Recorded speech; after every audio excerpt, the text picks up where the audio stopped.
Bugün Lənkərana mövsümün ilk qarı yağdı. Səhər saatlarında yağmağa başlayan qar tez bir zamanda hər tərəfi ağ örpəyə bürüdü. Qarın qalınlığı bir neçə dəqiqə ərzində 2 santimetri keçdi.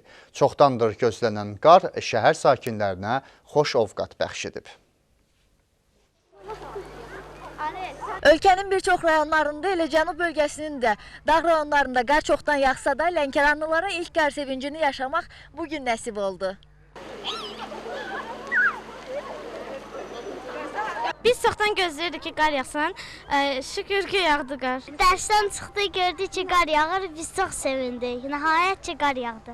Hələlik qar rayonun kommunal strukturlarının fəaliyyətində problemlər yaratmayıb. Rayona enerji, qaz və suyun verilməsində kəsilmələr qeydə alınmayıb. Şəhər mərkəzində nəqliyyatın işinə gəldikdə isə bu sözləri deyə bilməyəcəyik. Qar yağan kimi artıq şəhərdə nəqliyyatın hərəkətini tənzimləyən işıqforların heç biri işləmir.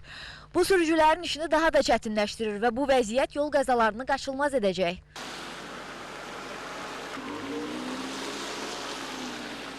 Adi vaxtlarda o qədər də svetofor işləməyəndə bu dərəcədə çətinlik yaranmır. Amma indiki vəziyyətdə çox çətin olur. Heç olmasa bu qarlı havada söndürməsinlər. Bir-birimizi gözləyək.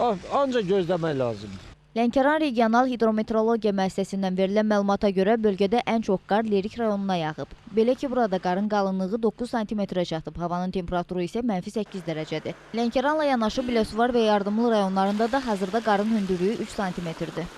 Ümid edək ki, bu qarın gətirdiyi sevinç qayğılardan daha çox olacaq.